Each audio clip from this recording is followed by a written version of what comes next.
La dernière fois, nous avions vu notre petit tableau de statistiques. Aujourd'hui, je te montre comment on peut améliorer ça. On va créer un arrondi et c'est super simple. Je vais commencer par sélectionner l'ensemble de mon tableau de données et je vais cliquer sur Réduire les décimales. Là, j'ai que des nombres entiers.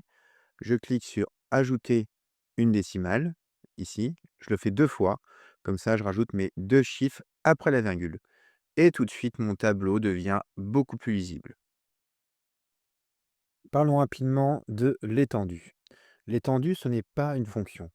Mon étendue, ça va être la différence entre ma plus grande valeur et ma plus petite valeur. Donc, pour faire ça, je vais faire égal ma valeur maximum, ici mon K7, moins mon K11. Et je fais entrer. Et là, j'ai la valeur de mon étendue. Et je peux en copier pour la suite de mon tableau de données. Voilà, ça m'a pris moins de 10 secondes pour le faire.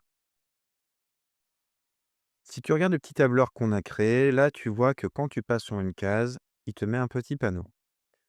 Il va te dire que la formule omet les cellules adjacentes. Et c'est normal, parce qu'en fait, ici, à chaque fois, on sélectionne seulement une partie de nos données.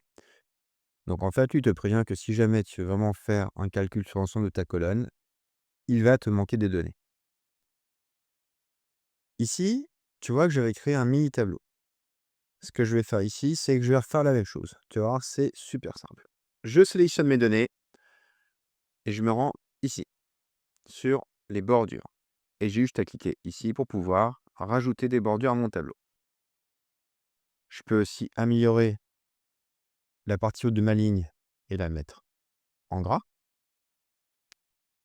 Et ce que je peux faire aussi, c'est carrément prendre l'ensemble de mes données que j'ai ici pour les travailler ailleurs. Donc je vais faire un CTRL-C, je me rajoute une feuille.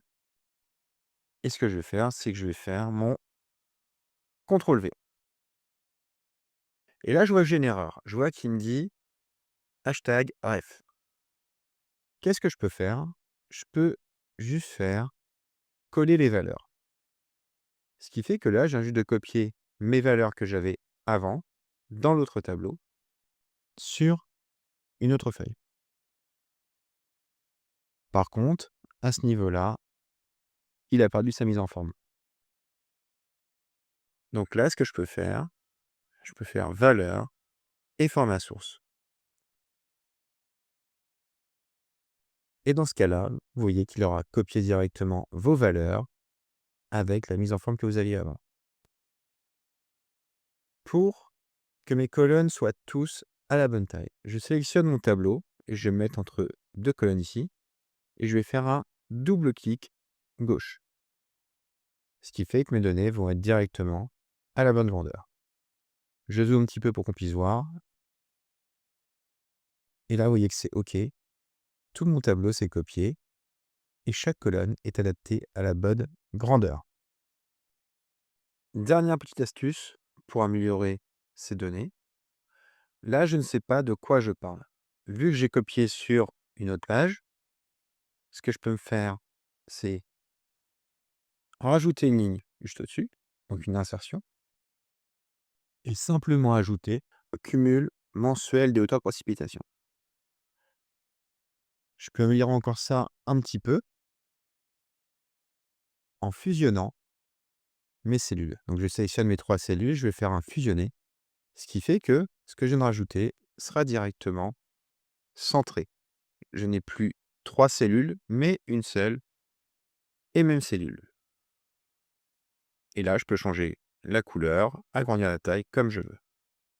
Ce qui fait que si j'imprime mon tableau, maintenant, il va vraiment ressembler à un tableau.